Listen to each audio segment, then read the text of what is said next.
This conference will now be recorded. Testing. Okay, there we go. It's good now. Okay, good. Sorry about that. I hung up on my phone, but forgot that I was technically an organizer on there and canceled it for everybody else. So give it 2 seconds to let BCTV back in and everybody else. All right. So take this for real this time. Hello, everybody. Welcome to the regular meeting of the Communications Committee. It is March 28th, 2025. The time is now 7:03 p.m. and this is the call to order. First item up is the approval of minutes for 3/14/2025. I'm assuming everybody had a chance to read them? Yep. Yes. Digest them, absorb them? Yes, thank you. If you're happy with them, I'll take a motion to approve them. You did have a question out to everybody about that one section, and I never got to you back about that one. So, did anybody? Nobody, nada. Should we? I think then that we should hold this if we never saw the corrected version. No. Or do you want to read that section and we can just approve? I mean, what I said was I took these notes and they just didn't make any sense to me after a while, after a week. And so I put in the notes that I took and no one commented on them. And I guess that's where I'm at right now. Right. Ed nada. So if you want to, we could just say, let's put something on belchertown.org as in unclear notes or not much happened or. Let's push this one to the next meeting and I'll get you a response on that one. So you want to delay? Yeah, we're gonna delay. Okay. So I'm gonna say table Yeah. until next meeting. I do know what the first clause meant. I recognize that one, but I figured you knew what that one meant, but I don't. oh, okay. So that one, it says best way to roll out review, Yeah. parentheses ed. Yeah. I think that's when we were talking about wasn't a review, it was the survey of getting feedback on the website and how to communicate, like who to reach out to about that. We were talking about the process for Yeah. that. I don't remember what we decided, but that was the topic. I didn't understand the rest of the notes for that section. The rest of it, we did say that we were going to delay a review until after the town meeting because there was just too much going on that we would need to talk to like Steve Williams and Terry and maybe Kevin just to like figure out how we're gonna get feedback. But everybody is just super busy right now. So what I have so far is we're delaying the review to after town meeting, and we were talking about the survey on the website and how best to get information from that, or how best to use that information, how best to use the survey. What? I think it was best to obtain that information. I'm sorry? Best to obtain that information. How best to obtain that information. Yeah. Because we want to go to like all the departments, we want to go to the residents, get a holistic view of how everybody is using it and what their opinions are. Departments, residents, committees. Yeah. All right, I can rewrite that and put it in and have it ready for the next meeting then. Okay, excellent. And apologies for not getting back to you sooner. You were away. It's true. Yeah. So minutes are delayed till next meeting. Okay, section 3. So this is one that I'm going to put on here. Ed and I had been talking about this after one of the last select board meetings. That I get a lot of the Mass Municipal Association training and video invites. A lot of other kind of like training stuff. What is happening with? Oh, I did that, sorry. Can we get it back? Yeah. Jeez. Okay, I'm not gonna do that again. Just trying to put it full screen. It looks normal. It is still Oh, it okay. does, yeah. Okay. Sorry, everybody. The I must have just closed the window. screen we have is back to logged out view. Oh, we're still on. Yeah, everything looks good. Oh, no, you're not live, you're still. This is like that. Okay. Okay, no, there we are. I'll say it again. Our screen suddenly changed and logged us out. I'm not sure why, so apologize for all the technical difficulties tonight. Anyway, so this is we got this idea that like the select board does it, that like they have, it just did it again. I don't know if we're paused. Are we paused on that? No, we're still Okay. moving. All right, we're just gonna.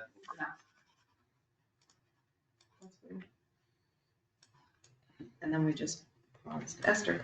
Well, I'm, Can You know, it's Okay. so like a bad connection or something. Yeah, it is it's like totally glitched, like frozen. So I wonder what the audio sounds like actually. Okay, well, once again, apologies. We don't sure why the system keeps logging us out. But we just log back in and it seems to be right back there. Anyway, so the education and training is, we got that from the select board meeting.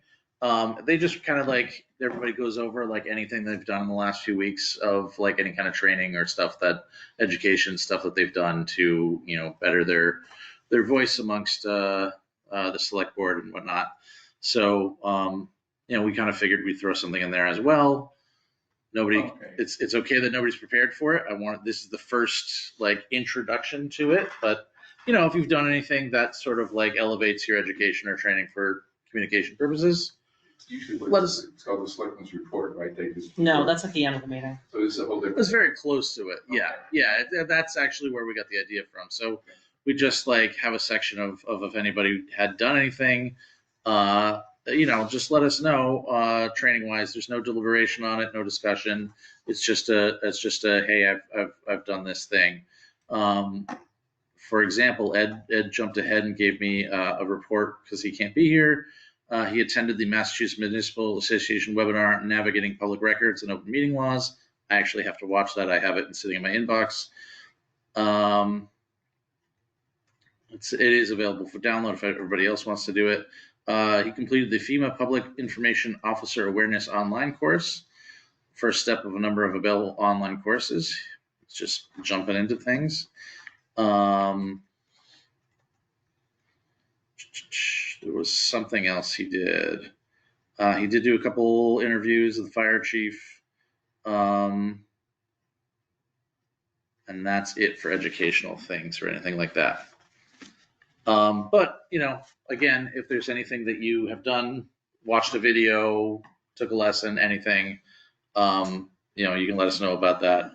I'm going to try to do the same thing. Like I said, if you're not a part of the Massachusetts Municipal Association, it's an excellent group of people who are just like constantly having webinars and classes and things on how to just like run small town government. Their website's mma.org.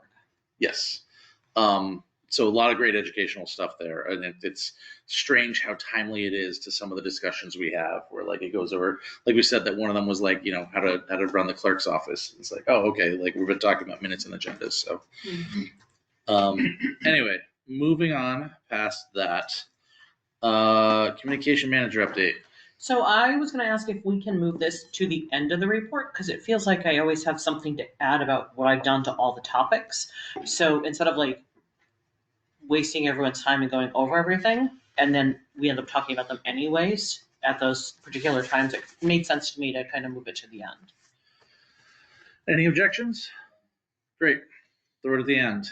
and, okay, BCTV, we're getting ready for town meeting. We got our budget out and in with Steve. Got 2 new job descriptions for a web manager and production assistant, which is an hourly rate that I can pay any of our staff as opposed to just lump sums for So certain what things. was the type, technical assistant?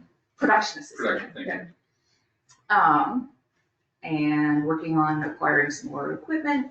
Some other big thing I think I'm missing here.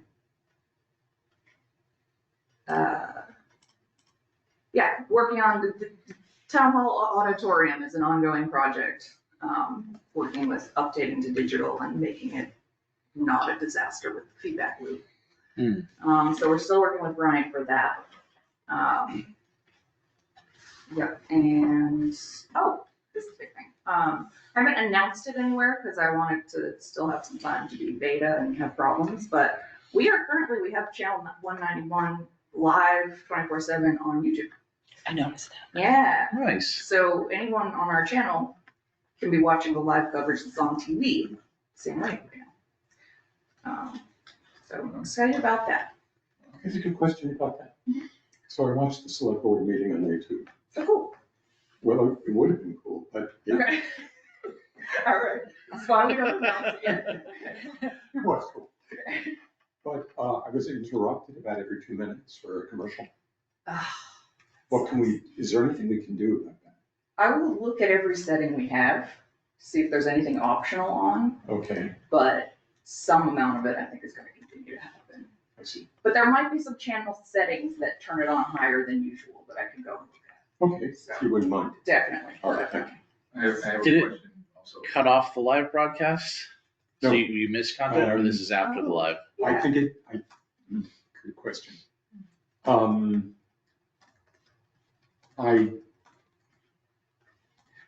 I hit the, what did I do? So I clicked off the commercial as soon as it came on.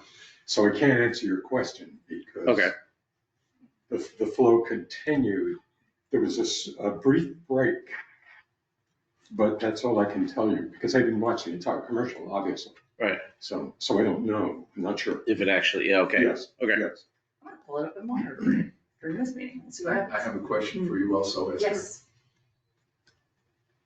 Okay, you said budget, did you mean your annual budget, or did you mean the budget for town meeting? Our annual budget, BCTV's annual budget. Annual budget, thank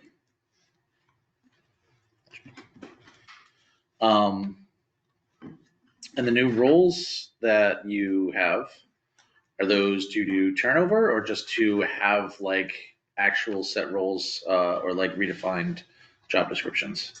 Those are to cover some gaps that already were being filled with the lump sum under the wrong name. So we had 3 lump sum job titles that you can have that gets camera person, editor, or event producer.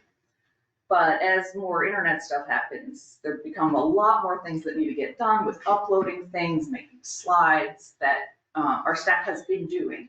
But we haven't had an hourly rate that's been by town meeting to pay appropriately for those. So that's Gotcha. kind of going back and correcting that. Anyone can go under it.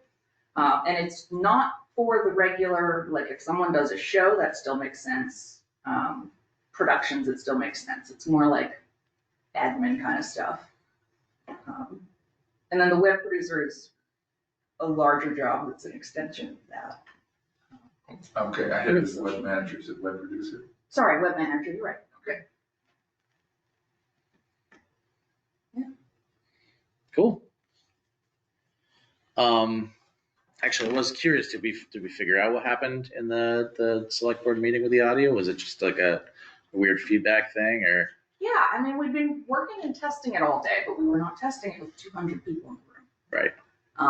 So the speakers are positioned in such a way where it's over the microphones, so that's not ideal. So that was happening. It was okay during the day, but when there was so much noise in that room, it just immediately had a terrible loop. Feedback. Yeah. We should be able to eliminate it. It's frustrating because if we were not doing an online meeting, it's a very simple situation. You can correct it. It's easy to amplify someone's voice. It's when the online component comes in and you get feedback because we've got participants coming in with another stream that needs to be turned off and on, or else it comes into the mix. Yeah. So, yeah, evolving situation, but so unfortunate. And only getting more complex, yeah, Yeah, so, but frustrating. all right. So it'll be all VR by 2026, we'll have all that hooked up as Ooh, well. that'd be fun. Yeah. Okay, cool, anything else, or? Excellent, nice and quick.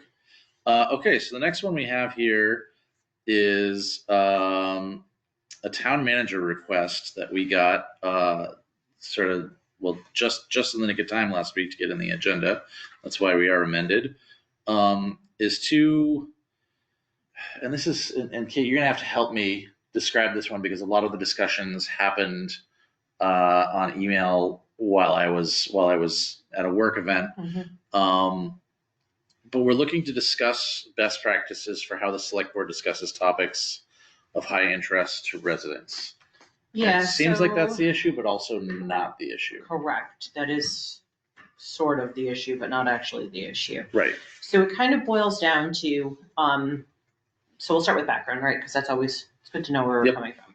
So following the March 3rd select board meeting, Steve had asked me to put together a recap of that meeting, a synopsis, play by play, if you will, something just very unbiased.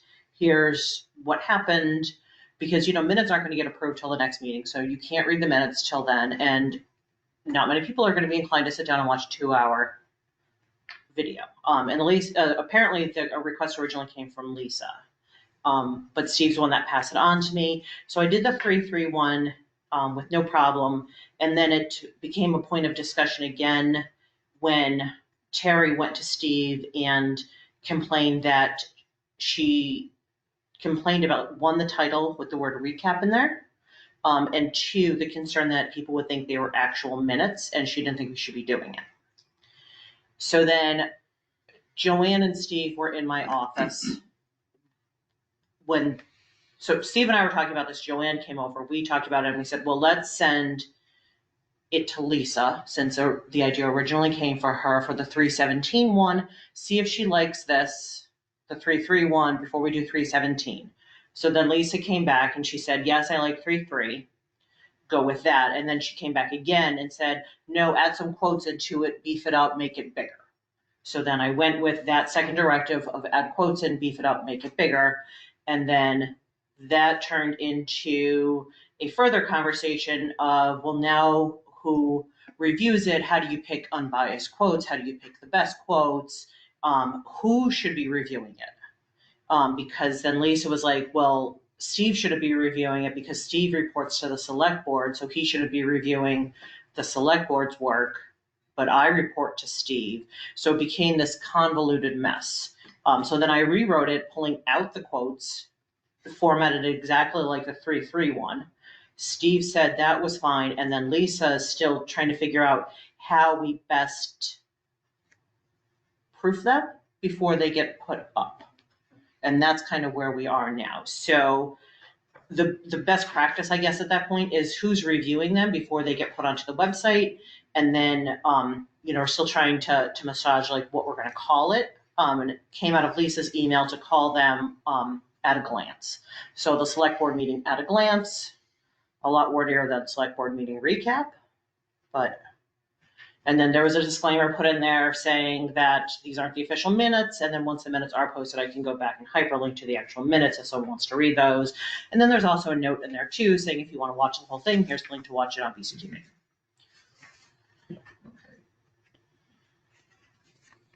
So then it came back, should the communications committee be reviewing these before I do them? But then they wouldn't be timely because the idea is that they're a timely thing. Right. And then it was like, so then does Ed review them as the head of the select board? Does Steve just keep looking at them? Do I throw them into the wind and see what happens? So that's where we are. Gotcha.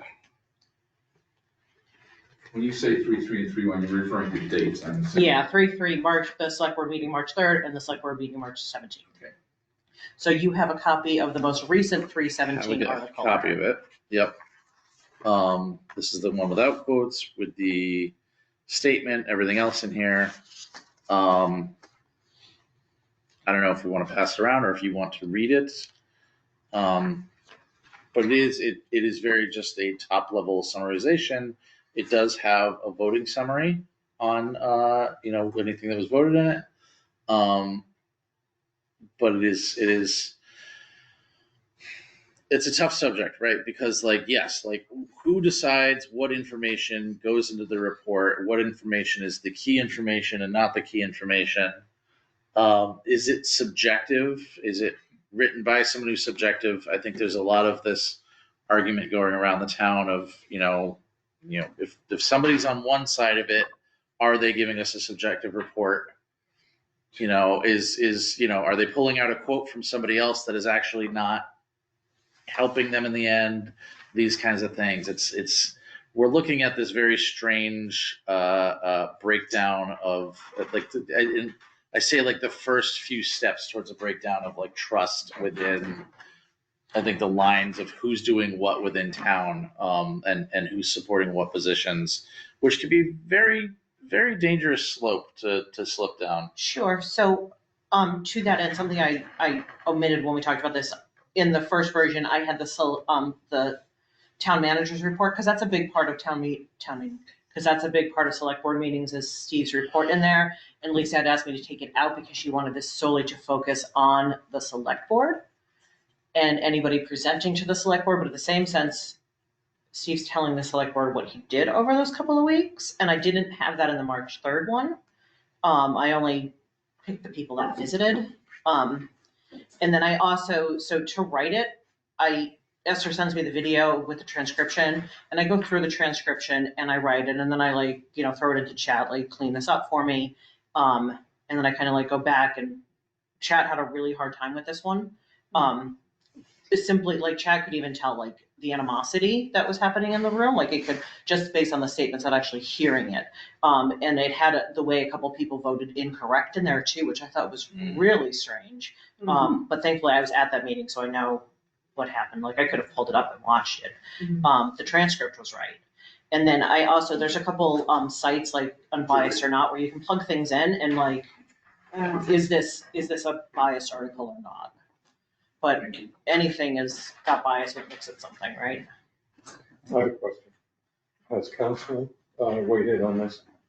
Is this a legal document? It's not a legal What if I document. made? You sure? Yeah, it's just an article on the website. I wouldn't say it's legal. But it purports to be a summary of the meeting? At a glance, It's right here. highlights. High level, yeah. High level. But I was just thinking, but what if somebody made a decision based on what they read here? And that turns out not to be an authentic representation of what was actually said. Could you then sue the town for putting in something that is actually not, it's not authentic, it's not accurate? So I don't know, I would want counsel's advice on this, I think. I don't think that, I think we have independent media for a reason. I don't think we should be, we could even change the name to Select Board's Recap. I think it's the problem that it's presented as unbiased, it is coming from the town. So no, if you're making an argument based off this, it's not independent.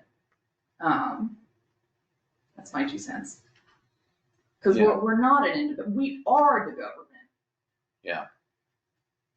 Um, And everything we state should be full and accurate, right? Also true, yeah, but we don't claim to not be state media. Well, Well, we're not state. I don't know the law, but we should intend for it to be accurate, but mistakes do happen. Yeah. Right. In reporting. And That doesn't lead to lawsuits. And I think unless that's it's where intentional. It becomes important for someone else to read it that's familiar with what happened and who was there. Yeah, to catch all the things that might be hard to miss if You're you're. a human being, Weren't there. it's subjective, no matter what you do. Are there disclaimers in this? Yeah, there are disclaimers at the end of the article, But not at the beginning. not at the beginning. I got nothing. So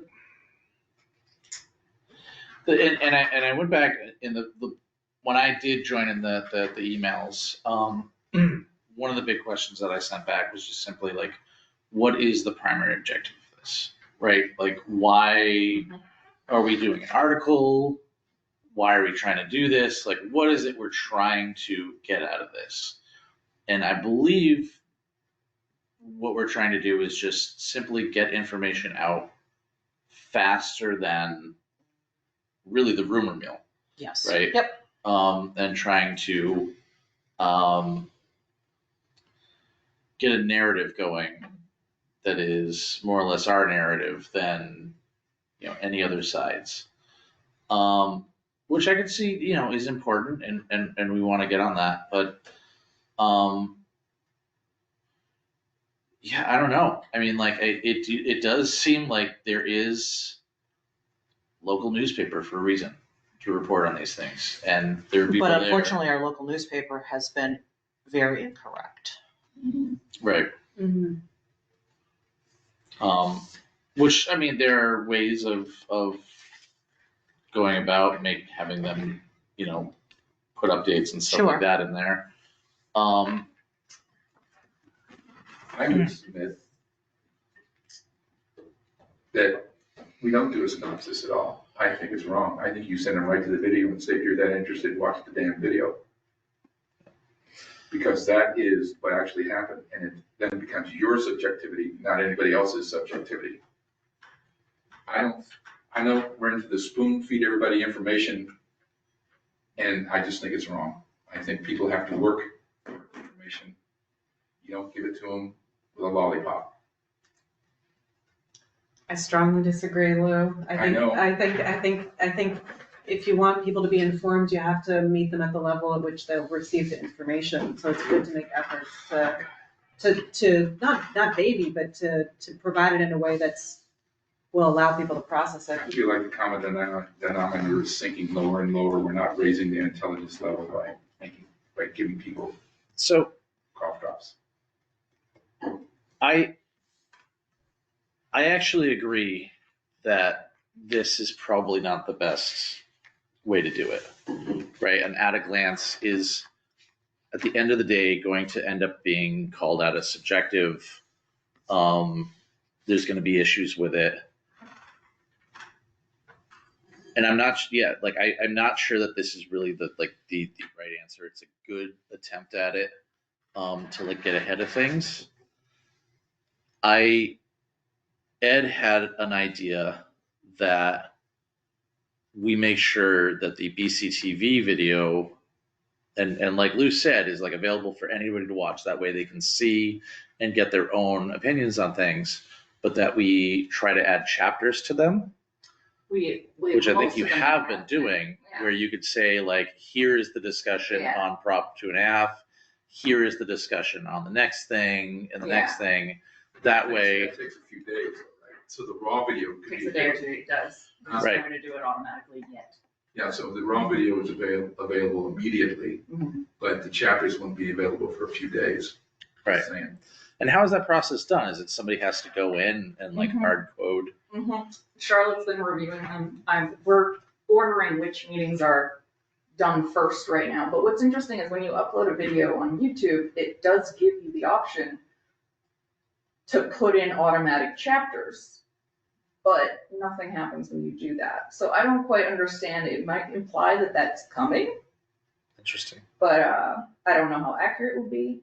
But it does require a person to do that. I wonder if there's some sort of signal trigger that could be added that has to be a pause on the screen or something like that. Yeah, that's interesting. Right. We can maybe do that.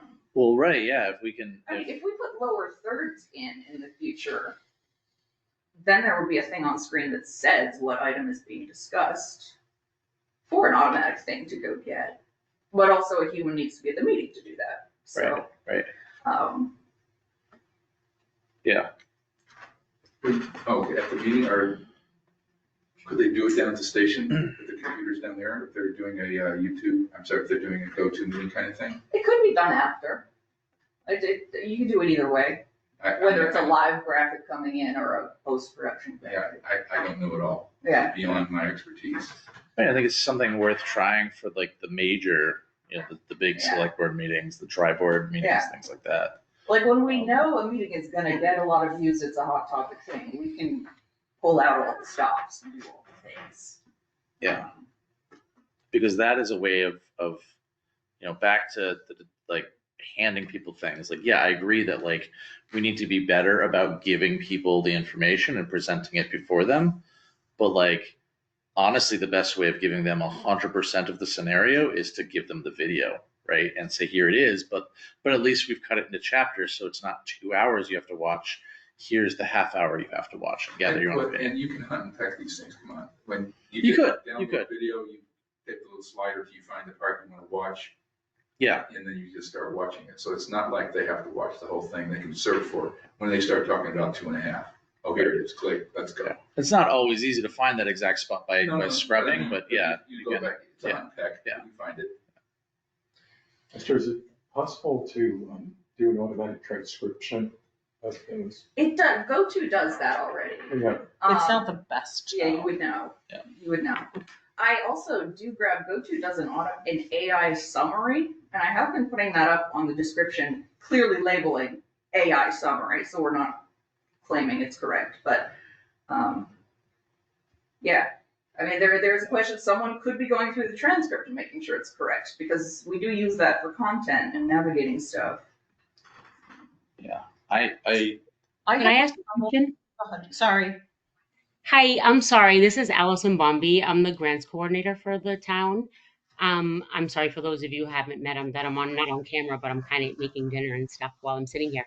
I put some questions in the chat, and I'm wondering if there has been talk about using AI for this, like Otter AI, for example, using it just attached to your Zoom or your GoToMeeting or what have you, will put together an entire synopsis of what was discussed, who said it, in any way, shape, or form that you want, and also includes transcript by name and et cetera, and also would even include links and what have you, however you want to like design it. I'm wondering if that's ever been discussed. It happens in real time. It could even be looked at the end of the meeting for Did anybody get Allison's title or what she? She's the grants manager. Thank you. yes. Zoom has a much more intricate options on transcriptions. There's even for government Zoom, I think, a way to have a human transcribing it. There's been a lot of work on other languages. So, no, I'm sorry. I wasn't speaking specifically to Zoom, like Otter AI. no, just I am. Right. No, and we have looked into Otter AI. Ed, who isn't here tonight, is a huge proponent of Otter AI for all sorts of interviews and meetings and things. We've used it in the branding Belchertown Committee meeting, albeit the trial version. It does a decent job, but you even noted that the AI transcript that we had was actually wrong and said that people voted in ways that they didn't. Yeah. So it definitely is something to research and be wary of, because I think if we're presenting it as it's raw and there's incorrect information in there, that we're just as liable for posting that. You know, It might be the thing worth investing in too, because we do use that to make content. There's already a step where someone's got to fact check it carefully if we're going to use anything that comes out of the AI. So that's human hours. Yeah. If a bunch of us are using the transcripts, maybe that's the thing worth investing in. And they have paid versions of Otter AI. And I know, like, once you get the paid version, you can set up people's voices to recognize it with their names to begin with, their full names. So that way, when you get the transcription, it's picking up everyone's voice and attaching their full name to it. Yeah, thank And you not for just speaker one or the license holder or something like that. Yeah, thank you for mentioning that, because the paid version, and I'm not pushing Otter AI. There are tons of them now. And by the way, just as a side note, the MMA that whoever was speaking about it earlier was speaking about it. They actually have an upcoming webinar about using AI in the municipalities. And Yep. the AI, and you know, for example, like I've been in a ton of meetings where Otter AI has been used to, the paid version, and it would basically like solve all the problems that you guys were talking about. I think it's worth at least discussing. That's all. I just wanted to make sure I said that. No, thank you, Allison. And it was one of the things that I think is an unbiased and fair solution. It's just the issue of whether or not it's being corrected, and then if it's coming through correct, and if it's not coming through correct, who's responsible for going through and ensuring it's correct, and then how do we label it, saying this was taken by AI, there may be some issues, we have attempted to correct it. So there's still a human being involved. Charlotte's still there going through the computer. Yeah. And I have no problem not writing these articles. My only problem was write the article, write it this way, write it that way, don't write it, change it, do this, do that. Yeah, well. When you Yes. only have 19 hours a week and you spend 5 of them on an article that's not going to go anywhere, it's Yeah, I mean, that's a little frustrating. I feel like that is a hard conversation between Lisa, Steve, and yourself of like, listen. And I think they're going to default to whatever you guys say. If you guys say don't write the articles, then I won't write the articles. I think that's what they're going to go with. But if Lisa's really hung up on them, and it's unfortunate that they couldn't make our meetings tonight, and everyone's dumbfounded that we would want to meet on a Friday night. only available time. you know, you can give them this, you know, they can watch the meeting and digest this and we can discuss it further with them. But if everyone in the room wants to, you know, maybe put their opinion in on it, so Lisa and Steve have it. So we have it for the meeting. I would say the video, and as soon as they get it chapterized, it'll be better for them, but the video is the actual what's going on, guys, about as unbiased as you can get. It's kind of a nice cop-out to be able to say about something that it was created by AI, no one's claiming ownership over it. Yeah. I mean, to me, the key is just saying whose voice is talking, so they don't think it's more accurate than it is. Yeah. Otter AI, just for reference, for 2 seats is $212 a year. Which is not a lot. No, and if you bump it up to 4 seats, it's just double the price at $424. So What do you?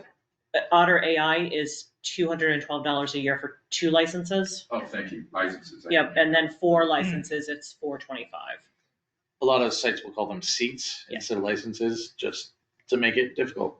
It certainly works. It's the modern jargon, you know. Oh, man, you know, obviously it's time for me to retire again. Yeah.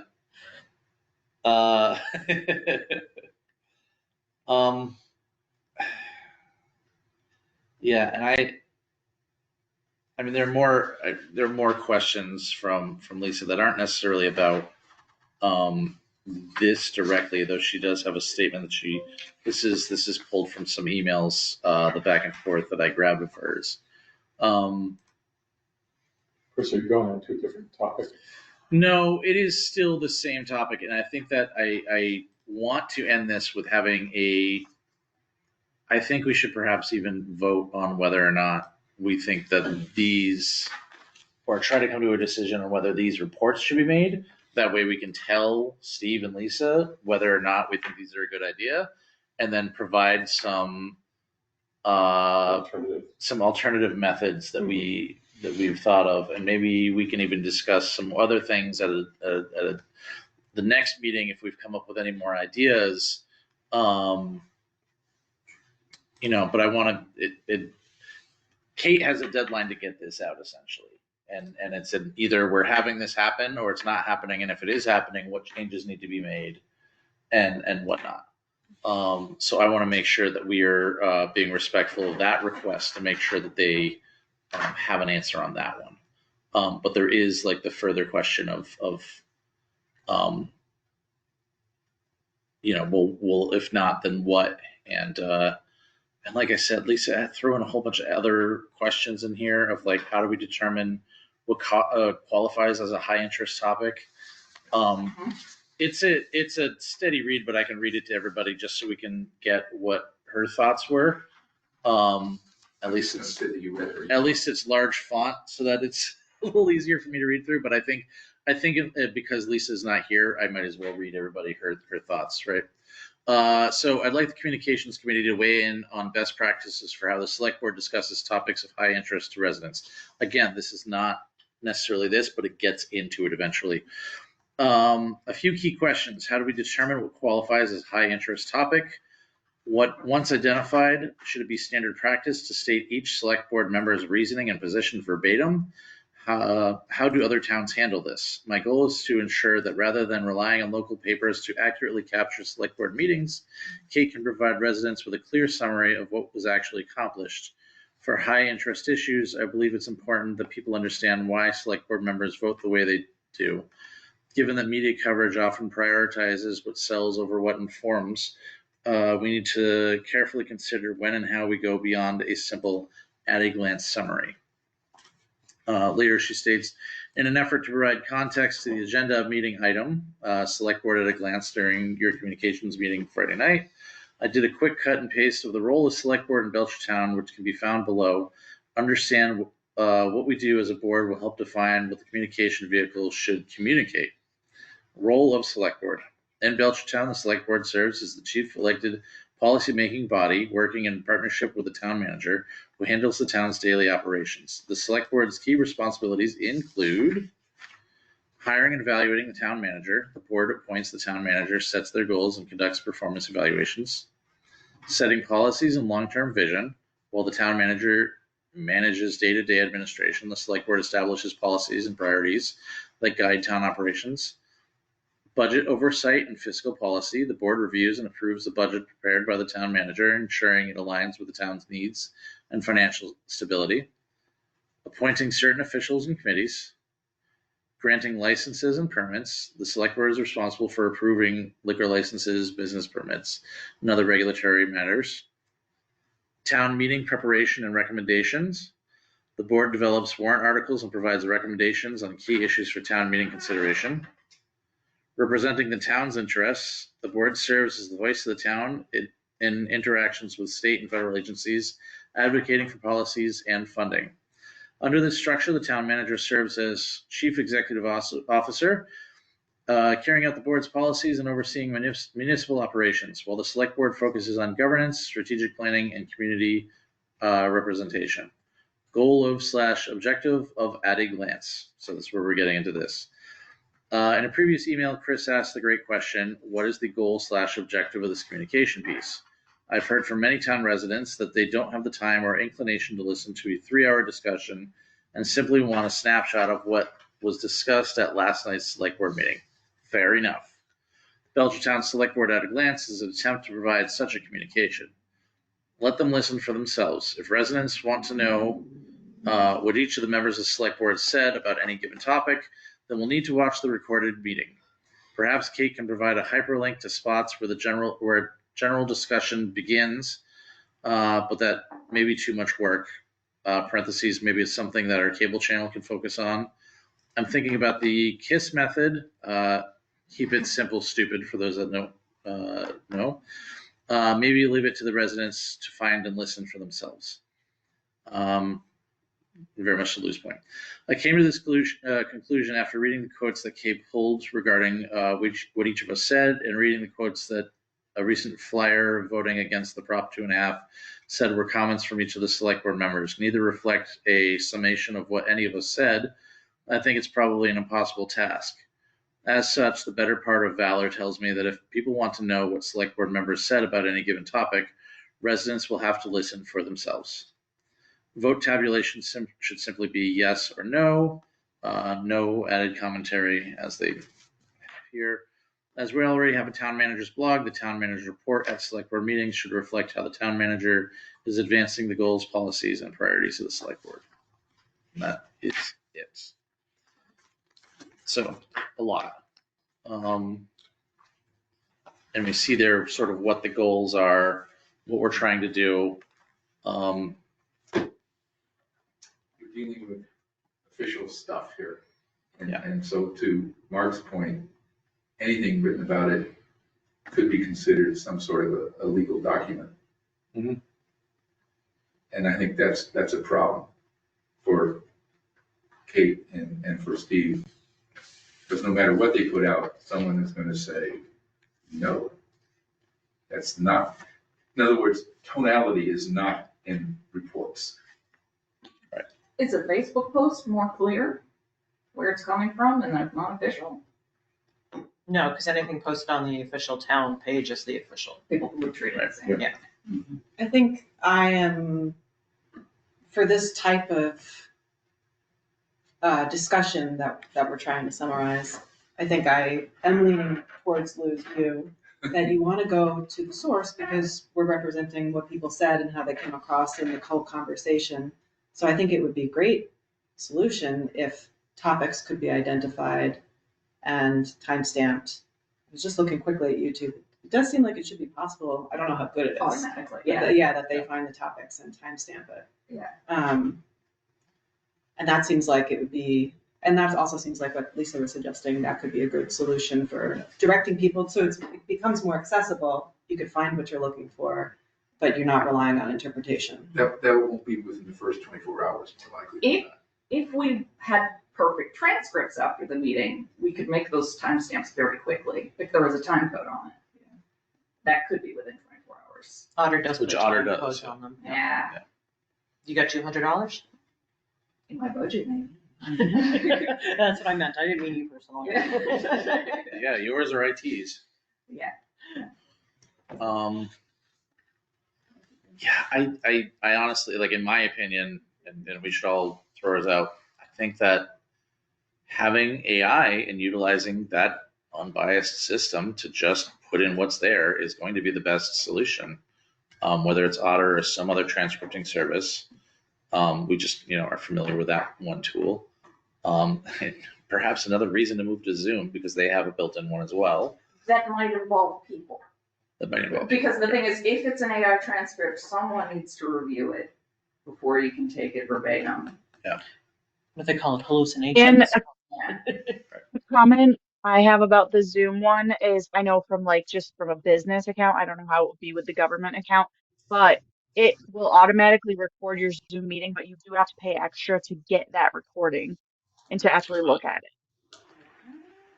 Interesting. Yeah, that, I mean, it might be different for the government one, but I know from a business account, we don't pay for that, so we would have to pay for it in addition. It'll record it, but we still have to, to see it, we have to pay for extra. You mean the video? It's Emily. Emily. Not the video, no, for the AI transcript piece of it. Hi, I just wanted, this is Allison again. I did drop in the chat the link to the MMA's webinar on artificial intelligence for municipalities, and I would not be surprised if this was something that they discussed during that meeting because I'm sure it's something that's important to all towns to save the time and to also get the message across to the people. And I do believe that the message needs to get across to the people in a way that they can absorb it. And a lot of people aren't literally, even if they want to watch the video, they just might not have time. And also, I just want to point out that from a new town employee position, if I could go back in history and look at a nice summary of every meeting and see everything going on in succession, I wouldn't have had to waste many, many, many, many hours going back and looking at all the meetings and the this and the that and finding out information that would have been ready. So I can't imagine that the citizens of the town wouldn't feel even more strongly for that because I'm not even in town. But anyway, I do think that at that, it's on April 17th, the meeting, and it's a lunchtime meeting at the webinar for the MMA about the artificial intelligence. I'm sure that they're going to discuss this. There's no way that they could miss it. So I think it would be great for everyone. And if you don't have time to attend, it is I mean, they archive everything and they have it available pretty easily right after the webinar. Yeah. Thank you. So in the 3-3 meeting, about the first third, I would say was public comment.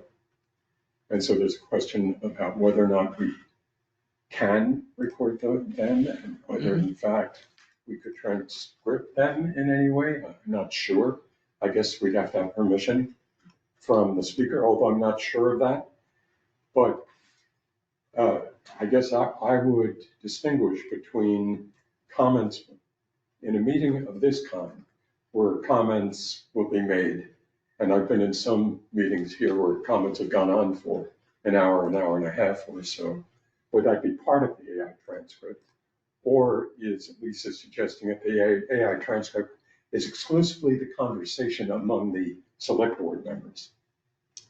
It would be, I mean, anything that happens in the meeting is part of the meeting.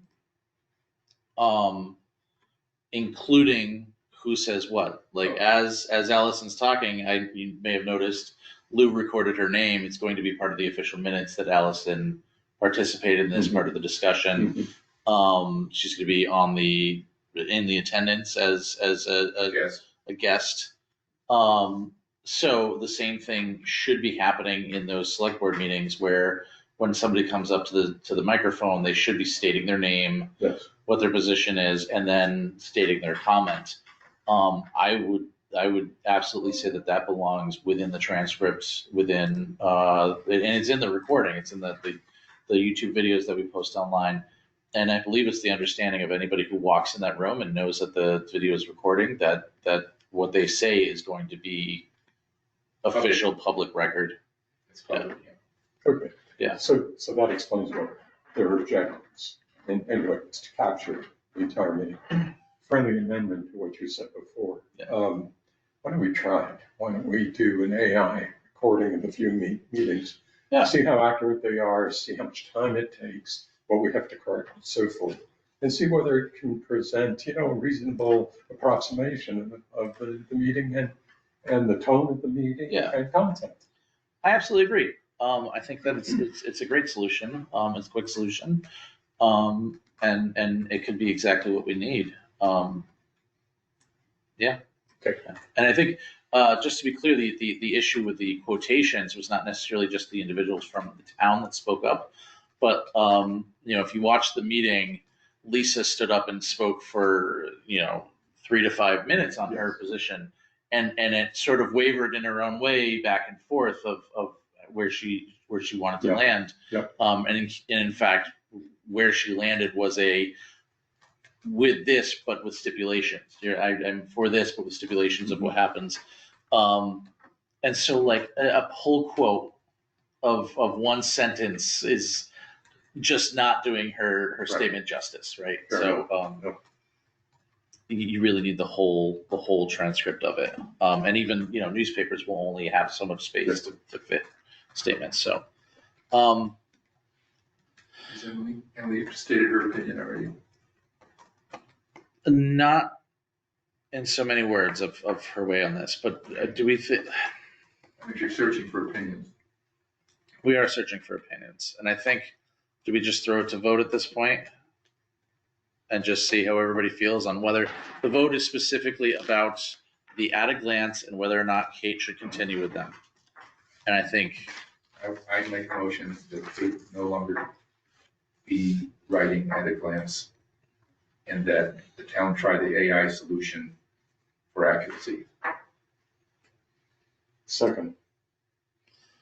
all those in favor? Aye.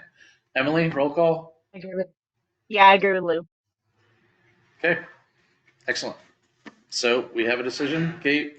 I have already sent an email to Kevin to see if he has money in his budget to buy that for us. Thank you. And for that. yes, so this is off your plate, don't worry about it. So I do have another question then. The one that's on the website already for 3.3, It's up, it's up, just leave it, let it go? has to be up. Yep. Yeah, I know it has to be Yeah. up, but do we want to put any notes in there saying no more of these are coming, or just let it die? I can also move it further back in the newsflash, I mean, real that's the too. one you put up already, the 3.3 I one. would ignore it. Perfect. Yeah, you could ignore it if anybody makes a statement that says anything about it. I would put a disclaimer, like edit it with a disclaimer that this is an edited note added after the fact. Mhm. It was decided that these are, unable to make these biased and therefore discontinued. Perfect. I just wanted to double check, that's all. Yeah. Yeah, and I like the idea. Let's try out AI. I don't know. You guys can coordinate, figure that out. And you said you already hit up Kevin. So Mhm. Copy duster. cool. Let's do that. Cool. Let's move on. Because it's already 9 o'clock. 8:00. Yeah, right. Annual town meeting. See, Ed doesn't have anything about this. I don't think, and I haven't heard anything new I have a about. couple updates on it. Great, you take it away. All right, perfect. So for the annual town meeting, I did get a request from Whitney today to put together some materials leading up to the town meeting, explaining to people what they are, how the Belchertown one operates, like what time to show up, about getting the clickers and Town meeting. yes, exactly, getting the clickers, the screen, yada yada yada, all that stuff. I think that's a great idea. I did tell her that I'm going to look to see what resources the state has first, because I'm not going to redo anything that the state may already have to share with citizens about Smart. town meeting. So that's where I'm going to start next week on that. I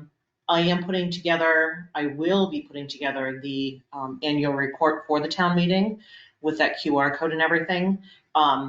Melissa was hoping to get me all of the final reports today. I did not get them. But also, I don't know how Kevin bought Creative Cloud, but my license is expiring in 4 days now. So even if I had the stuff from Melissa to write them, I can't make this up. And I'm watching my mouth because I'm being recorded. What And is Creative Cloud? Creative Cloud is the suite that, Is it Microsoft? no, it's Adobe. Oh, okay. So it's like the house, and then all the rooms in the house are like InDesign and Mhm. Premiere Pro and Photoshop and all that stuff. Oh. All their apps. It's all their apps.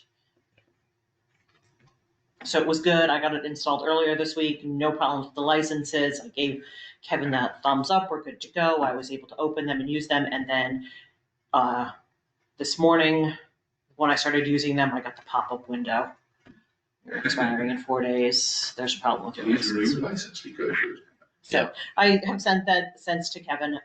But yeah, that's coming. So And Kate, is the meeting now announced somewhere on that website? I was shocked.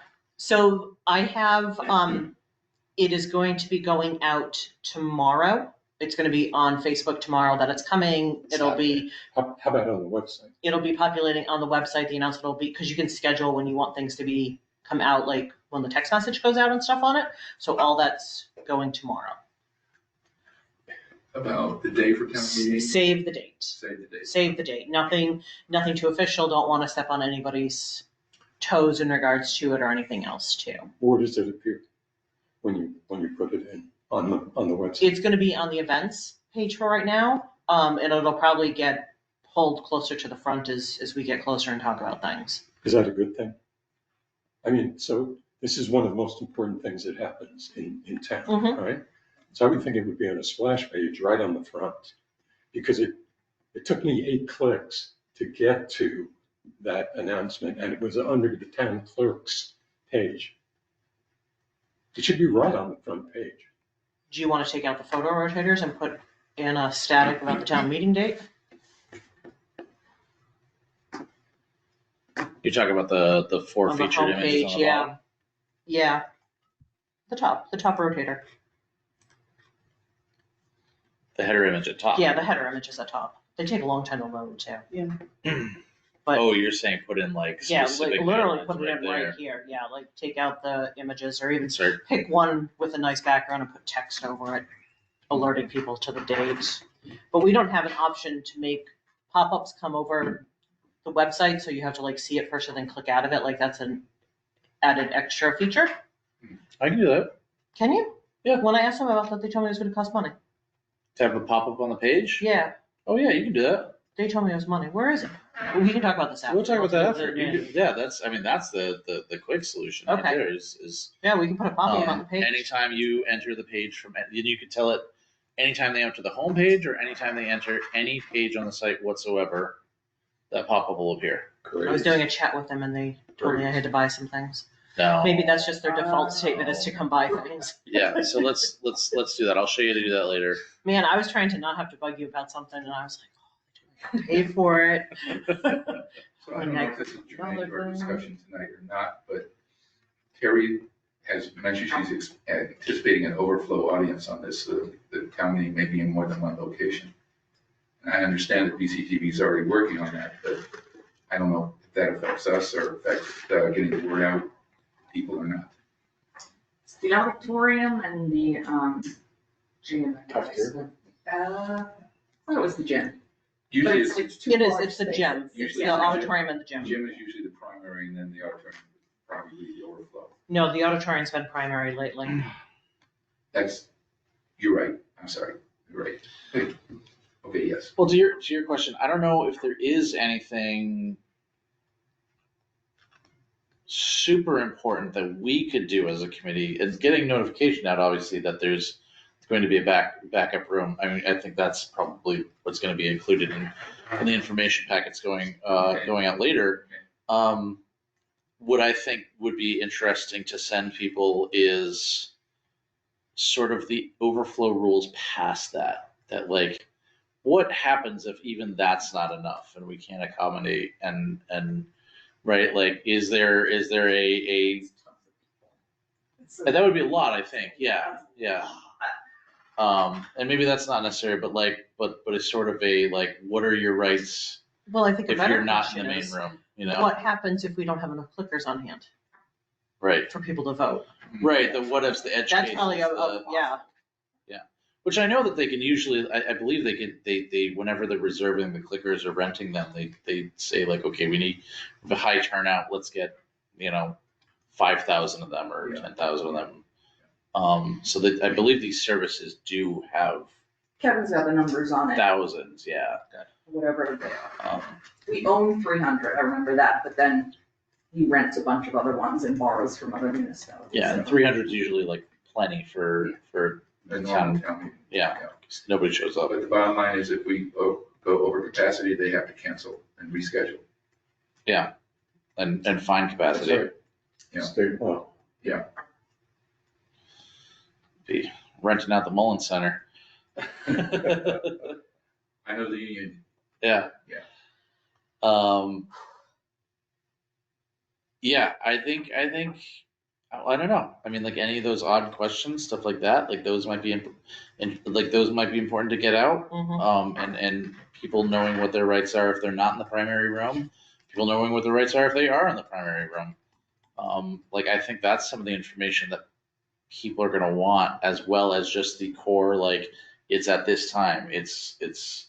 Yeah, in the schedule of how things are coming down for voting, and then, what happens if, with the deal with and I'm not sure, and I have to go to Terry about this, because in-person early voting starts before the town meeting. So I'm not sure how you can have the question on the ballot about Prop 2.5. Good question. Yeah, If we don't know, and I can understand, she has to print ballots ahead of time, but how can people be early voting on something that hasn't passed a town meeting yet? She can't put it on the ballot if it hasn't been approved by town meeting. So she couldn't even anticipate it. But early voting starts 5 days before the town meeting. Got it. well, it's a question for Terry, but Yeah. I'd say that maybe if it put a stipulation that if voted upon and Mhm. approved, then, it's a lot of extra verbiage for every single question, but And I'm sure that's- she's got lawyers to help her figure out how to get it all worded appropriately and Yeah, stuff, yeah. but that's, other things that we have to talk to people about, because we certainly don't want someone going to early vote and be like, hey, I voted no on this proposition 2.5, don't show up to town meeting because I already voted no, and you can go to early voting and vote it down. Mhm. And that's definitely a communications challenge that we have to Right. be aware of. Yeah, I mean, Take one of the warrants posted. I believe they're gonna be approving the warrants at this meeting But tomorrow, they won't be Monday. official until the end of April. Yep, they have to go to council first. They're gonna approve them, then they're gonna council, and then they have to approve them again. Ed wrote an excellent article with all of this stuff.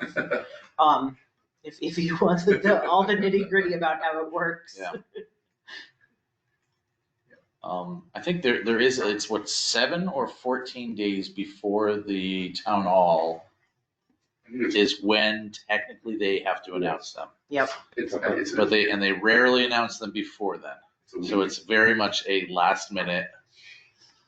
Yeah, it's a week, it's 7 days, I think, yeah. something else that we've been talking about that has kind of fallen off the rails for the town meeting that we have discussed in this group previously was putting in the finance committee votes into Right. the warrant article. As well as the votes of any committees associated with the with warrant. it. And we've kind of have dropped that part of the conversation. Well, we submitted that to Steve and asked for him to accept that and put that into the warrants. When was that? That was a while ago. It was I at feel like it least, was last it was year. at least 2 meetings ago that we sent that to him Okay. and said that we want to see these things happen. I know Ed was the one that sent the email. I don't recall the response. I think it was simply that, I believe we as a committee acknowledged that the timeline was very short. And that Right. it would be better. yeah, Our I'm wishes, here. they should be ready to do that by next year. Yeah. They said they were going to try their best to make it happen this year and have it ready Okay. for next year. Yeah. So it's one of those things where, as a committee, we've already stated our opinion Thank you. and said that we need to do that. And it's now on the town to make that happen. Appreciate the refresh. There was one important thing I left out of my update on town meeting, which is we have Peg and Lou doing their series as they do every year. To put out videos ahead of time as soon as we can. It's only the week ahead of time. Yep. So we can't jump in until then, but we got that series coming out and the candidates night. Do we have a date for candidates night? We do not. We won't have the official candidates until March 31st. And then I will send a letter to all those candidates with 2 or 3 dates for them to choose amongst. And then we will be able to give you an official date. Exciting. Okay, cool. Yeah, I mean, I think everybody throw your opinion in at this point, but I think that when it comes to our perspective on town meeting and how information is out, I think just the more the better. But yes, also just recycle what the state has available, because I'm sure that they have volumes on it. Yeah. I'm sure you let me know what you find too, because I'll put it on the cable. Perfect. Got it. Excellent. Any other discussion? Anything else? Emily? Just make sure she's still here. Yeah, I'm good. All right. But yeah, Town newsletter. All right, actually, is it okay if I share my screen? Yes. Um, I always like the refreshing change when you share your screen. all right. Yeah.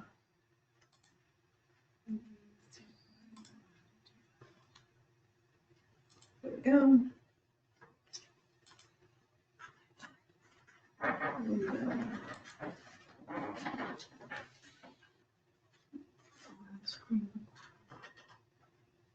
Oh my gosh. Okay, there we go. Sorry. Sorry. just don't shut down the whole screen. Currently connecting. All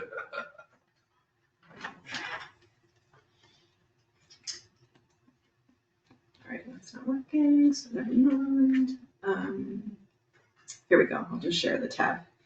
All right, so Emily, feel free to jump in at any point. Emily and I are officially working together on this, and one of the things we figured out since our last meeting is we set the header design.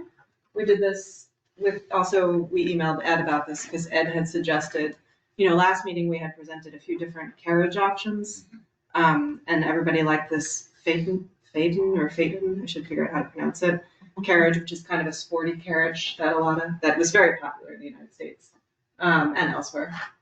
And Ed had suggested getting a two-wheel version, or a version where you just see the two wheels. So this is like a silhouette. So we created a silhouette from a design, like an engineer's design of it. And we think it looks good. And Emily and I talked about this and then also had an exchange with Ed. This sort of two-dimensional version compared to a three-dimensional version has the advantage of looking a little bit more logo-like. So if it's kind of, I think, a little bit more recognizable if we ever wanted to like have t-shirts, newsletter t-shirts or something, I think we'd know that this is the Carriagetown Chronicle carriage logo.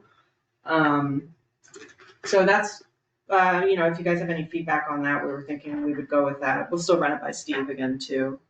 Yeah, I love it. I love it. Yeah, it's great. Great. Should we have rays coming out with a little light? Well, we were thinking, I think last meeting we talked about, like, when we have winter issues, we could change it to like a sleigh. But also there is a little light in the front of this carriage that we could like make glow with a different color if we wanted. So anyway. We can also change the background too. So just as an offshoot, I'm working with fire department, getting some overview shots of the town with the drone, and we're gonna try to cover the different seasons and stuff. Oh, nice. That way we just have more stuff we can circulate onto the website and what have you. That would be awesome. Thank you. That'd be great, yeah. And so this page, this is a draft. This is not visible. I mean, it's visible to the public, but nobody can link to it because the URL is not there it's not in the menu. But this is where we will explain what the newsletter is, encourage people to sign up. You have a typo there. I don't know if you saw I'm it. sure I do, yeah. Which one are you looking at? The smaller sign up, you have just one word. Oh, yeah.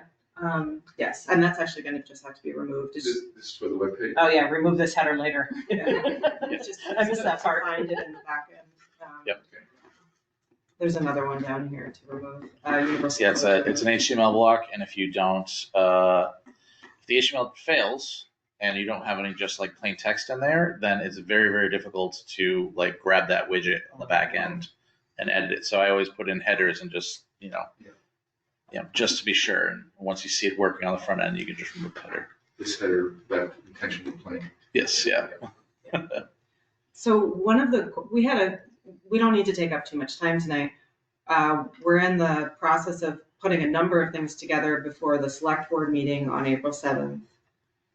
Thinking that, and with Steve's blessing that this looks good to go, thinking that after the select board sees it, we can really launch this thing, start doing more outreach to committees to let them know, to sign up, to submit content, to be able to send out a first newsletter on May 1st. So I guess one question just to start with is whether that seems like a reasonable plan, or if there's things that would make us want to wait to do the newsletter. Like, I just know there's a lot of busyness around. I feel like May 1st is great because you can get something out before the town meeting. Yeah, there's definitely stuff happening to share. Right. So if there's just making sure there's nothing I don't know about that would make us want to go slower. No. Okay, great. And so just a few small questions just things that we're looking at right now. One is the sign up box. And Emily and I were talking about this before the meeting today. We talked about this before, Chris. Right now, the only required field is an email address. We were thinking it would be good to require the first and last name, and to also have, this was Emily's idea, to ask if they're a resident in Belchertown or they live in Belchertown. You can't put check boxes here, but we can have a fill in yes or no, like ask them to write yes or no. What about if they put their zip code in? We thought about zip code, yeah. I think that's an option. Because I know you can import the zip code into Constant Contact as a standard field, Yeah, and then you could sort it you that can have way. date. You can have number fields. Data in fields this. too? Okay. Yeah, you can only have text and number fields in this type of form. If you have a standalone form that's on Constant Contact's website, then you can have more different types of fields. So, well, just one question to go back to the name thing. What do you think about asking people or requiring people to submit their name when they sign up? I thought we were gonna make it optional and something, with a caveat saying this is not gonna be, it's private information, we're not giving it to anybody. Yeah. And my other question, I guess, was, this is gonna be on the webpage, or is it gonna be some other place? This is gonna be, like you see it now, part of, it's a page within the website, the town website. Thank you. And on the front, our plan is on the front page, we'll put a little banner on the homepage of the website that directs to this page, so Okay. people can find it, yeah. That's where I was confused, thank you. Yep, because otherwise you won't find it easily. And we have ideas about advertising it other ways too, but through the town website homepage is one main way that we think people might find it. So you think the name should be optional? I mean, you're gonna get an email address, right? Because it has to be sent to them. Mhm. Yeah. Emily, I don't know if you want to jump in. I think you were talking in your email about the effectiveness of when you have a name, you can actually use that. Personal. Yeah. In your materials. Yeah. That's my only thought behind it, is like just it's a personal touch. Like, so when you sign up, you get that first email, like, hey, welcome to the newsletter. And it could say like, hey, Emily, welcome to the newsletter. I don't know, it's just a personal touch that Well, then I why thought don't you would let's be put, nice. how would you like to be addressed? Yeah, I mean, I think, What nickname would you like to use? Or just a first name. are you able to use the conditional formatting on those where it's if first name exists, use that, otherwise? In Constant Contact, when you drop in somebody's name or something, it'll ask you what you want to show instead. Okay. So if there's no name available, what So do it you want to automatically show does that. instead? Yeah, so it automatically has that ability. Okay, so people will get the nice touch if they put their name, and otherwise they'll have Yeah. Hey, how you whatever we doing? say. Yeah. Howdy, partner. Partner. Yeah, I'm more for like removing barriers to entry on this one. That like, yes, it is very nice to have that first name, last name to be able to personalize stuff, but like 99% of these are just going to be a standardized newsletter that we want to keep very plain and the same for everyone. Yes, it'd be nice in that welcome email, perhaps, or even if we do, some sort of other emails further down the line where we try to do something personal or whatever. I don't know what it is, but like it would be, nice to have those names, but I don't think it's necessary. Okay. Yeah. What about the, well, any other thoughts? I see this point very well, so that's where I'm leaning and hearing you guys talk about it. I'm gonna say, I subscribe to my wife's hometown in West Virginia, and just because, and so, is it important that I be from St. Albans, West Virginia? Is it important that I be from Belchertown to get this newsletter? No, and it'll, well, I don't know if I wrote this in yet, but it's clear that we're gonna make it clear that anybody can subscribe. It's, meant to help people who live and work in Belchertown and visit here, but they don't need to be from here. But as a data point, maybe knowing they're from Belchertown might be important, but otherwise, I don't see the need. Well, I think that's why, Emily suggested it would be nice for us to know how many Belchertown people were actually using it as a means of Or even information just your getting. raw percent, like, Yeah, are 50% of the people looking at it in Belchertown, or is it 90% of the subscribers from Belchertown? right. I like the idea of the zip code too, because then we can even take the analytics farther as like who's in the surrounding towns or like how far away are they really coming from because of the newsletter. So if we did a zip code field, would that be also optional, or would it be required? I mean, I'd I say think optional. we're doing optional on everything, yeah. Okay. Yeah. Okay. We'll get what data we can and work with it. That sounds good. And then a few other small questions. Well, one is a kind of a bigger question. I can stop sharing that screen and go back to us because I don't think I need to show everything else. Yeah. We're creating a document that sort of it's just documentation for the whole project, saying like what our design is, what color scheme we're using, a reference document basically, and also to help keep us on task. And so in the process of writing this up, and also writing the about page for the newsletter, one big question is, we've talked about this a little bit, but it's like the scope of the content. So the main types of announcements and information we were thinking would be distributed through the newsletter is stuff that comes from town departments, town committees, and community groups and organizations. Not, a restaurant in town that wants to promote its, daily special or something like that, right? Like there's certain types of content I think wouldn't be appropriate. But what about, like I was just looking recently at Shattuck Sugar House, and they have like an Easter pop-up coming up, and that's kind of like a town-wide thing that people would know about. Is that something we would say is an event happening because it's technically a private establishment, but So I don't know. we being Lisa, Saul, and I have had a lot of conversations on this recently. Okay. Especially as we're looking to, fill up the events calendar on the website, and she's looking to, get people more in the know about what's happening in town and everything else. And we keep coming back to this, like what to share. So we had like both talked about like the original Sugar Fest and saying we're not going to share it because it's a private event. It's at a private establishment. It's not town sponsored in any way. And then the next question that came up about that was, what about the things in town that aren't necessarily the town, but are also of the town? So like the Girl Scouts and the Boy Scouts and the 4-H and stuff, like where does that line get drawn? And we don't have a good answer on that. And we plan on discussing it in the next week or so, if you want to join us in that conversation. Yeah. Because we want to really kind of wade through these and then go to the select board and be like, this is where we see our lanes, but you need to tell us if these lanes are right or not. So what constitutes a public event? Yes, what is a public event? Yeah.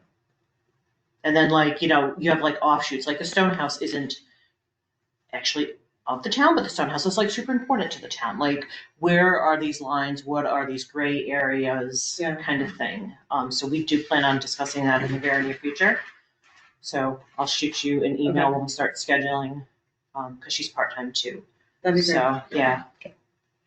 Okay, yeah, that'd be great. Yeah, I had definitely been thinking that any sort of non-money making organization that does community-based work, so the Stonehouse, the Scouts, they seemed like that would not be a problem for them to include in the newsletter. The fair, Food Truck Friday, those kind of things. Well, the fair is a town event, right? And Food Truck Friday is also a town-sponsored event, so those are more clearly in the purview, I think. But yes, I'll join the call and then we can. I like the. Hi, can I just, I'm sorry, this is Allison, and I just have a question. Like, wouldn't it, the way that we're talking in the other groups and such about getting events and stuff out there, wouldn't it be better for the economy, for one, to announce all the events, whether they're paid or not? I mean, we want people coming into the town. We want people attending these things, regardless of whether someone's making money off of it, don't we want people to be coming into town and participating in these things? The town cannot be seen as favoring one business or another. So if it's something that is private or is put on by a company of any kind, then there's a very fine ethics line around advertising for it. Yeah, it's a good point though, Allison. Okay, thanks. So I just had to ask. Thank you. Yeah. Okay, and then two other brief ideas. So one, we are drafting emails, outreach emails to other committees, and a message that Steve will distribute to departments. Departments already have this on their radar because we thought we were going to be able to do this a few months ago, and then it took longer, but he had already alerted departments that this was happening. But we're drafting outreach emails to let them know we're doing this. We'd love to, if you'd like to share information through the Carriagetown Chronicle, here's how to do it. So everybody knows about it. We thought it might, this is my idea. I thought it might be worth sending a special, a slightly modified outreach message to the Sentinel, to let them know that this does not replace the types of Sentinel type content. You're not competing with them. We're not competing. We're not doing advertisements, just to let them know. Because we'd also like to advertise the newsletter in the Sentinel, and we don't want them to think this is like a competitor or something. So I can run that by the committee before we send that to the Sentinel. But just an idea that might be a good thing to do. Okay. I think it's a great idea to tell them. Okay, great. The last question for now is and we don't, maybe something to brainstorm after the meeting, but if you have any ideas now, that's great too, is the places where we can advertise to promote signing up for the newsletter. So one Lou mentioned is the website homepage. We'll have a banner there, so people, when they go to the town website, will see that they can go and sign up for the newsletter. Another idea is to create a QR code that links to that page, and we can send that out along with an announcement over town social media and through the Sentinel. And maybe we can also do some paper leaflets and flyering in town buildings. Yeah, even outside town buildings too. We found that with the branding committee, when we did the flyers and stuff, we were able to hang them up at Starbucks. Yeah. And Crispies and a couple other different places would, town businesses would just let you, post things on the door or whatnot if you asked. So BCTV slide, definitely. Absolutely. Yeah. Obviously on Facebook. Instagram, Right. All the social media. all the social medias. Yeah. So if you have any other ideas for ways to get the word out, and we can also, we don't need to try everything all at once, but we can add it later if we want more signups, get the word out more. I think that's it for our questions that I wanted to ask. Emily, did you have anything else you wanted to ask? I didn't. Although I just thought of is it possible to mail something to everybody like the Sentinel does, where it just goes in everyone's mailbox? We don't have any money. I think so. Yeah. Money. Yeah. Okay. It's 9,000 households. Yeah, that's a lot. Mhm. Before we move on from that, there is a question again from Allison. Is there any thought about how the logo will fit in with the new town branding? Two separate entities. We want the Carriage Time Chronicles to be its own item, to stand out on its own. If the branding group wants to use some carriage stuff, I mean, there's carriage on the seal.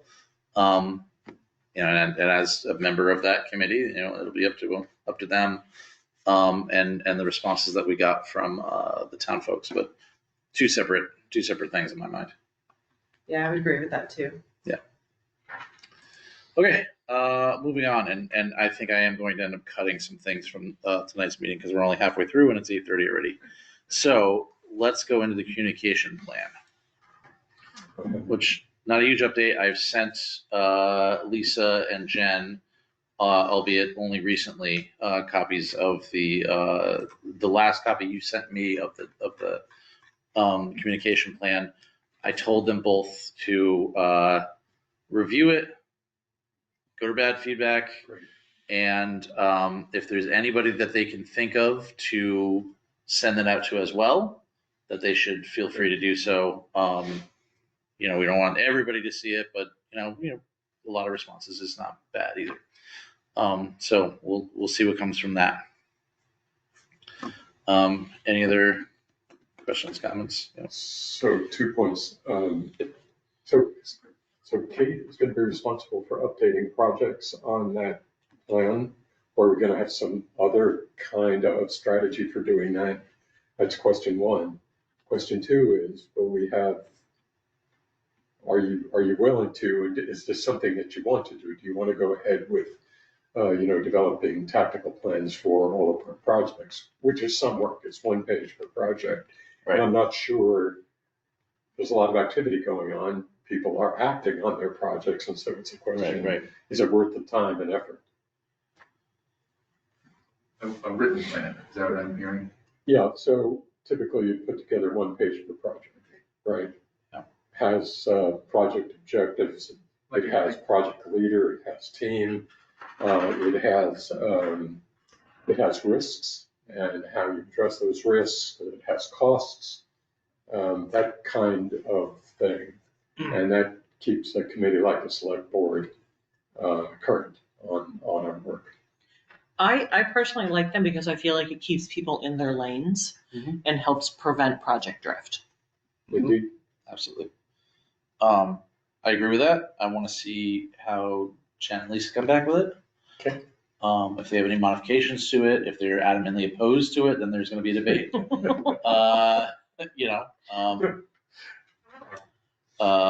But yes, I think that would be the next obvious step once we've gotten a lot more input from outside. I think it's in a really great place. I want to see how everybody else feels. Great. Avoid like we said in the last one, avoid that social media policy snafu where we end up going back and reiterating multiple times. Yeah. I have a question for Mark. You said update projects. You mean let people know where we are, the status of projects, or?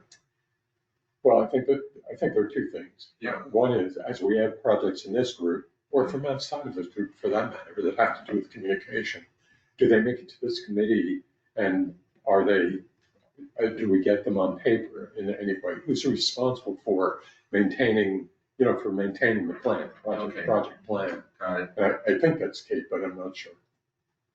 Thank you. It doesn't have anything to do with it. Yeah, right.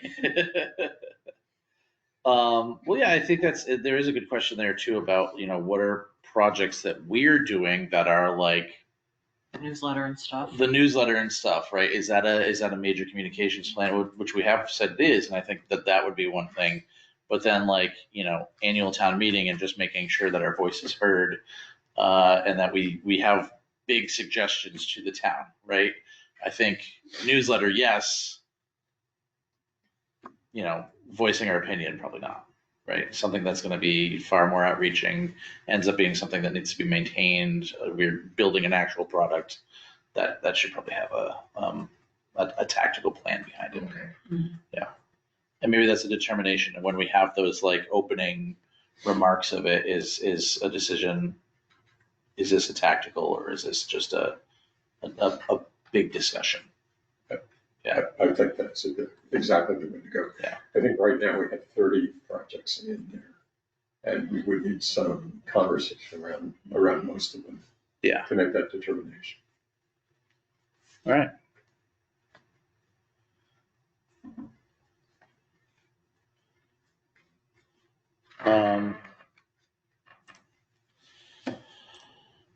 Anything else on that one? Questions, comments, concerns? Okay. Do we need to go? So I have a few here that I am willing to skip over. Do we need to go over town social media? Is there anything important? We should talk about that Proposition 2.5 page. Do you want to do that now or during your report? Either one is fine, actually. Either one's, we'll do it at the end. We'll do it at the end. Any objection to skipping that? No. Meeting minutes requirement. We have some stuff from Ed, but honestly, I think that this is something that we're not acting on immediately. I actually have an update on that. All right, let's have an update on this. This is why I waited. Okay. So the update on this is something lit a fire somewheres, and committees, especially FinCom, that were not turning in meeting minutes to Terry, had a deadline to turn them into the clerk's office today. And a number of meeting minutes for various committees were posted today, including FinCom, back through 2024. Excellent. The bad news is they're all scanned documents. Okay. So we're just going to leave it at that, and that is where that piece of the puzzle is right now. Well, since we're bringing it up for discussion, I will also add in Ed's remarks. I contacted the Secretary of the Commonwealth and the Massachusetts Office of the Attorney General asking if we were required to post minutes of committee meetings on the website based on a section of the law and the subsequent regulations. Short story, yes. Per the regulations promulgated by the Secretary of the Commonwealth, we are required to post minutes online, which committees are not doing consistently. Civic Plus has several solutions available that can help us, which I am researching how to learn more, or researching now to learn more.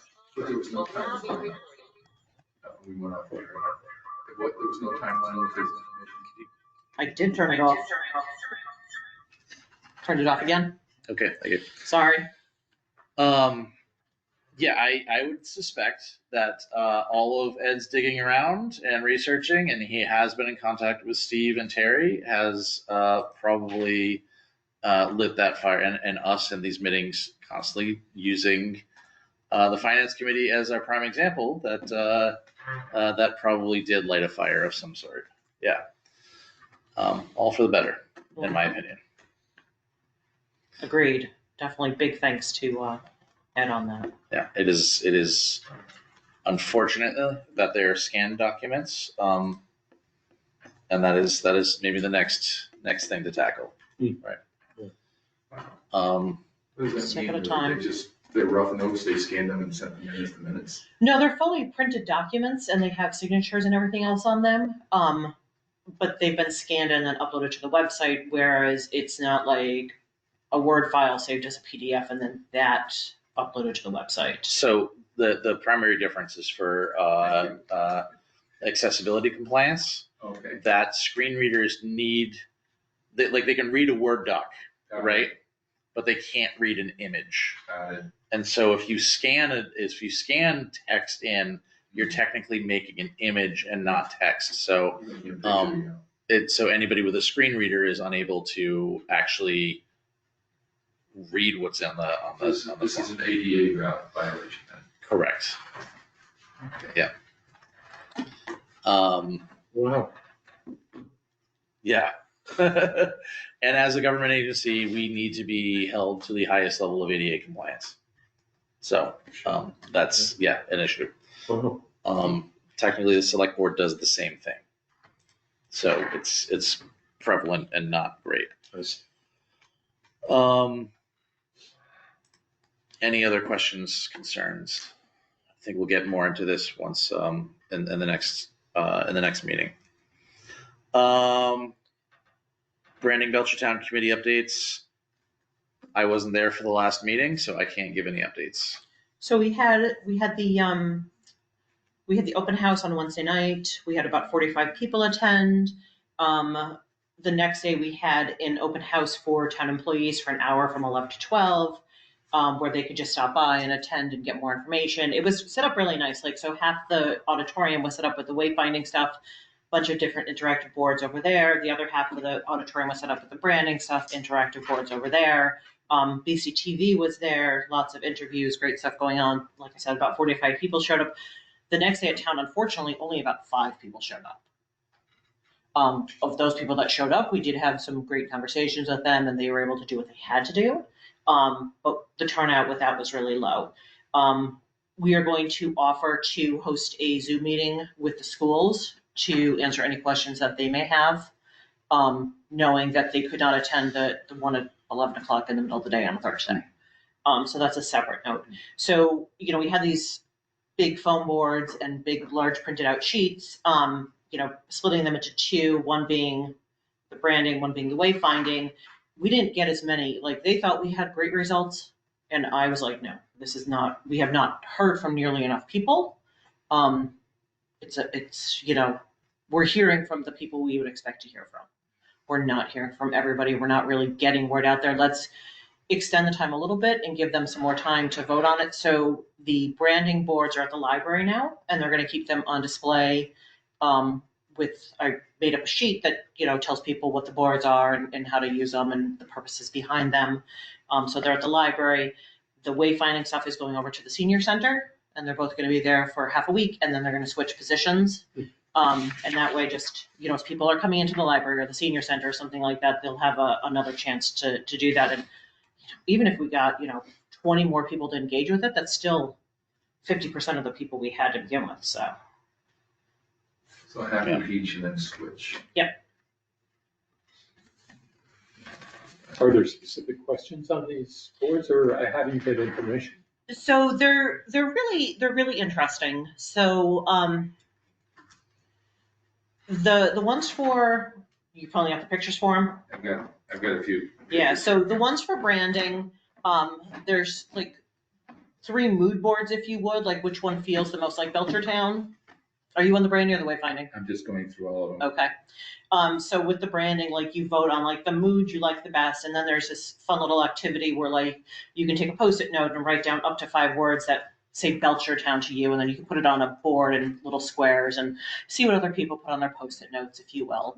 And then on the wayfinding side, it's places where you think we should have signs. Here's examples of signs we have in town. What's good? What's not good? And then examples of best practice signs. Which ones do you think we need in town? Do you think we need ones that, are for people on their bicycles? Do we think we need ones that tell people how to find restaurants? Stuff like that. So those are the 3 different wayfinding boards. Thank you. Yep.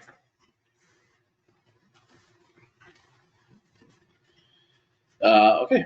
Any questions, comments, concerns around that one?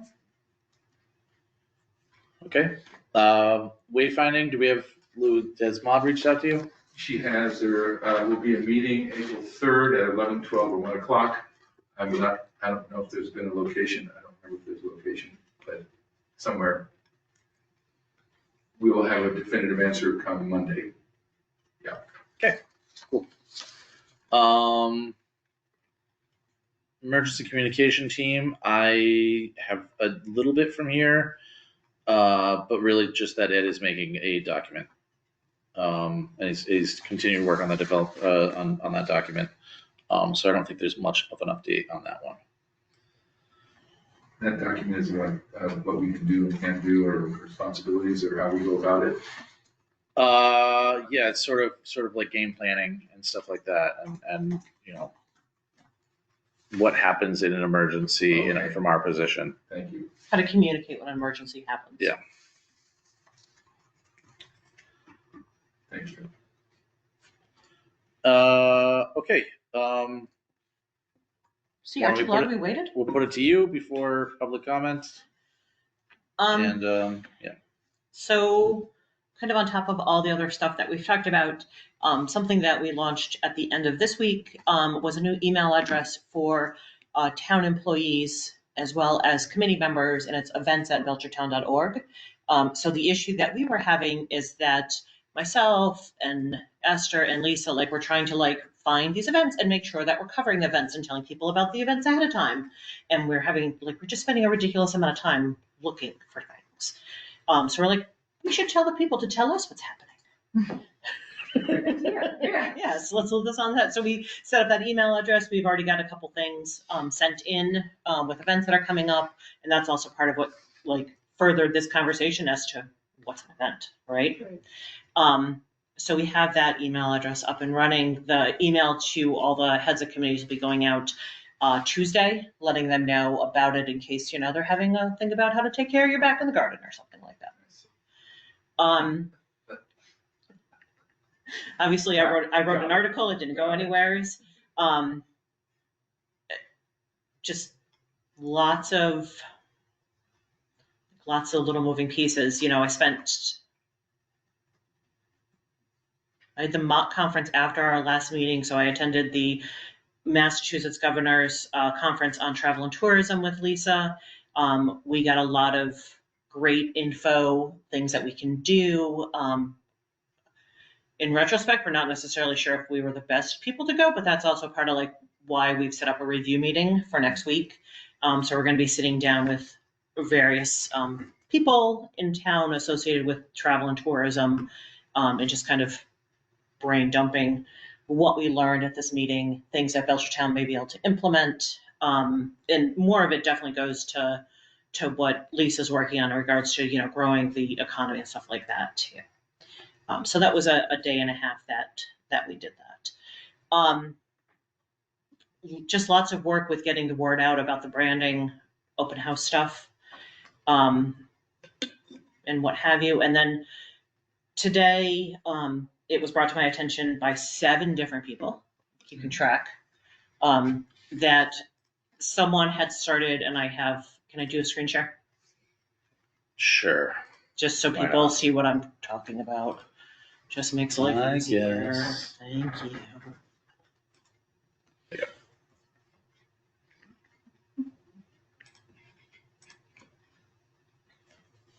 Oh, As you can see, it looks very much like the town's page. so I just want to say, not that anybody cares, that photo was taken by a buddy of mine 15 years ago while he was in an airplane, and it's showing up everywhere. It's just amazing. Anyway, done. So- Total aside. So this is a fresh topic. We've been advised that because it wasn't on the agenda in its own, that there shouldn't be too much deliberation, just a sharing of facts. Yeah. Saying it's here, that there've been reports to the town about it, that there's concerns that it will overlap town. It looks too official, right? Even though it doesn't, Is it Facebook? right? Yes. Yes. Would you call it a mock town page? Or Yeah. would you call it, Mock, pseudo, faux, okay, pick your synonym. I will share the fact that when asked my opinion on it, there isn't much we can do. That people can create Facebook groups that look like an official page no matter what. We only simply reiterate on our own page that we are the one and only official Town of Belchertown Facebook site. That all information should be gathered from the source, the website, or by contacting the town itself. We just need to hammer that home. However, I also stated that, to Lou's point, that photo was taken by your friend and given to the town for use. yeah. So that is town property, and we can report that. That they have, that photo specifically is not their property, it's ours. And to that end, anybody that feels that this page is a fake page, you can still report the page to Facebook. So any person can report a page at any time that you feel is fake. So obviously someone could go and report the official town page of Belchertown as being fake too. It's totally a two-way street on that. So yeah, I think I'll work on some messaging to put onto the official town page that this is the official town page. Might swing that by you if that's okay. Just Yeah. bounce it off somebody.